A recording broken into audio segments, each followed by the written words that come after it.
kind of scratches the itch, Sinners. Yeah, Because it's all singing or dancing. Yeah. Like I felt like Beyonce sometimes. Would you ever touch a musical? Yeah, God, yeah. I would love to. I'm joined by a man you'll know from This Is England, Unbroken, Back to Black, Skins. The new film Sinners is coming out this Friday. Jack O'Connell's here, everybody. What's up? Morning, dude. We're excited about this new film. It's not even out yet, and it's got 100% on Rotten Tomatoes. That's cool, 100%. Yeah. That's near to impossible. Right. I'm lucky enough to have seen it already. I think this is the perfect one for friends or a little date, because obviously there's those scary moments where you could like do the yawn and reach, the little comfort, little pats there. Or it could go the other way and you completely cack yourself. That's that's true. You'd be like, don't worry, I've got you. And then it goes, horribly wrong. I went with these two over here, producer Jacob and producer Gemma, and I wanted to show you this, their notes page from the screening, which, firstly, they didn't have a notepad, so they wrote it on a Warner Bros. Piece of scrap paper. It was obviously very dark in there, so they couldn't see what they were writing. I just want to read some of the notes out that those guys were scribbling away. Instruments, polite vamps, hello gore, leader of a cult, Irish, garlic, music, and jig. They're the big takeaways. You've sold the film, basically. You've sold it. Can I take that? You can, and if the poster was big enough, they should just put all those words sporadically on the poster. Jig, music, Irish, out now. I think Irish and Jig are together. Irish and Jig were together. Well, you should have written them together then. It was dark in there. That's a fair representation, would you say? Absolutely, yeah. That's quite comprehensive. We'll get into more detail about the film Sinners in just a bit, but I do want to take people back. If they're unfamiliar with you, maybe you recognise Jack from Doctors. One of my best performances. I think some of the best have started on that soap, to be fair. Thank you. How old were you in Doctors? I must have been about 13, 14. Yeah, we were watching it this morning. You look different. Yeah. Obviously, a lot of people, including myself, first saw you as Cooke in Skins, which is obviously an amazing legacy. What I love about it is that Gemma over there just turned 20. You grew up on that show, right? That was like right? your Yeah. teenage gateway. So I think no matter when you're growing up, it's still a part of people's teenage lives. Definitely, man. What were you actually like as a teenager? Were you anything like your character? I think there was a bit of life imitating art and vice versa. We were sort of living it, and I came into it as a fan. Right. Because of the previous generation, Nick Hoult and co. So, yeah, to then get to be a part of it and to know that it's relevant or still being enjoyed, I think that's just testament to it, you know? Because that could so easily be one of those shows that you're like, oh, I don't want to talk about it, like, let's move on. But like, it's really nice to see that you're proud of that work. I'd rather talk about that than Doctors. Right, sorry. Should have started with that. Should have Doctors. started with that. Yeah, fair enough. You've done quite a few plays in your time. Would you ever touch a musical? Yeah, God, yeah. I would love to. Don't ask me to name one. No. But I think this kind of scratches the itch, Sinners. Yeah, Because but it's all singing or dancing. Yeah. Like I felt like Beyonce sometimes, some days on this. Interested to know the audition process actually for that. Was it a case of you had to be able to do all of it, or did you learn a bit of that along the way? Which the singing, dancing, any part of it, I guess. The banjo I was new to. Right, that's really you then. That's me playing. That's your the real banjo. hand. Yeah, that's my real hand. Yeah. But there was just a couple of simple tunes anyway, so it's not like I'm a maestro on it. The Irish dancing, I had that in the locker from way back in the day as a kid.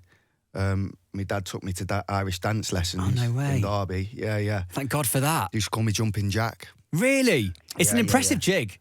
Really Thank is. You, mate. Thank you. Yeah. Yeah, I didn't have to dig that deep, but it was heartfelt all the same. So in the audition, were you like, guys, I've already got this? Was that something you had to pull out? No, I think I just kept it up my sleeve like an ace. Just thought, wait until they see this. So how old were you when you were going to these lessons? About 5, 6 years old. And have you waited this long to use it in a Basically, professional yeah. job? Wow, Yeah. who'd have thought? One day it's come to good use. We were talking this morning on the show actually about jazzing up job titles. This is after a bouncer. We think this is incredible. A bouncer wanted to change their name to ejection technician. They wanted to jazz up the title a little bit. I changed radio presenter to song salesman. Is there a way we could jazz up being an actor? Emotional conveyor. Let's write that down. That's lovely. Okay, Jack, we're going to play another song. Are you comfy? Are you happy? Have you got a coffee? Do you need anything? Set, man. No, I'm set. Yeah, You're the most thank relaxed you. guest we've ever had on this show, by the way. Is that right? Yeah. Love that. Just chatting away. This is a vibe. Yeah, man. great. Yeah. Love that this film is like very genre defying. 1930s Southern America. There's vampires. I mean, what drew you to this role? It's ambitious. So being a massive Ryan Coogler fan anyway, this came through. I had like 4 hours to read the script, which isn't enough time really to fully get the measure of this story. And 4 hours to cram it in. Yeah. So I had a lot of questions, mainly about the musical number. Okay. You know, it's a traditional Irish tune. Is this for real? Did I read that right? Is that Rocky Road to Dublin? Yeah. Will I be singing it? And Ryan's like, yeah, man. I'm a massive Luke Kelly fan. Right, of course. It's not every day, is it? You see a script like this and striving to be so culturally correct and rich. That's what first grabbed me, man. And I thought, right, I love that I've been approached for this, and I've got that little ace up the sleeve. I'm not going to tell them that I'm jumping jack just yet. Yeah. But eventually they're going to know. Yeah. And how was that reaction on set when they first saw that? Were they like, whoa, this guy, where have you been hiding that one? Yeah, kind of. Also, all the actors must have hated you for being that good naturally. Do you know what? It was real supportive. It was a real supportive set because everyone was pulling out all sorts of stops, you know. You've got young Miles who's like, he's this phenomenal musician. He's got a voice that would suggest he's like, you know, just well older than he is. Amazing performer.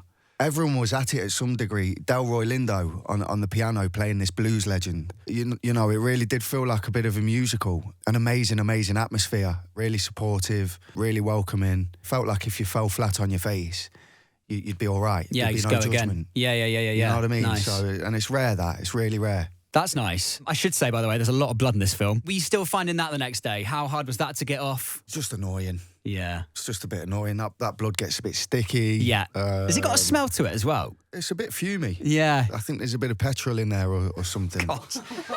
Nice and toxic. Yeah, probably flammable Nice. stuff. Keep the flame away. The fingers were a mission. Go on. Just going to the loo. Oh, yeah, of course. My fingers are like 5 times their normal size. But they not just come off easily, no? No, but take an hour or something Yeah, to get my it back on. God. So it was a two-person job. To go to the toilet? Going to the loo, yeah. Really? Yeah. There's someone always waiting outside on finger duty. Hang on, pause. Let's move on, Jack. I want to touch on the huge cast because Michael B. Jordan's in it, playing 2 characters, by the way. I mean, what a guy. Hailee Steinfeld's in it. Was there any standout moments? Was there any favourite memories shooting with anyone in particular? Listen, this is going to sound cliche. Go on, hit us with it. Just everyone, man. It's such a good bunch. Amazing to be at this stage now and be releasing the film, but also a little sad that it's over. You know, because once the film comes out, that's it. It's like I remember an Alligator rocking up halfway through a scene once. Literally walked onto set. Strolled into the background there, but just a little bit too interested. Unpaid extra. Basically. But obviously I'm not native to a country with alligators. Yeah. And we cut, and I said, why? That was going great. Yeah, right, yeah. He's like, no, there's an alligator in behind you. Wow. No, we should cut then. Yeah. Let's get that gone. Should we go this way? Yeah. Anywhere but here, please. Yeah. That's crazy. Yeah. I love that. If you were to give the spiel for people to go, the big sell for people to get to the cinema this Easter Friday, what would you say? Listen, it's definitely not like anything you've seen before. You're going to take away a lot of things because Ryan Coogler is an amazing storyteller.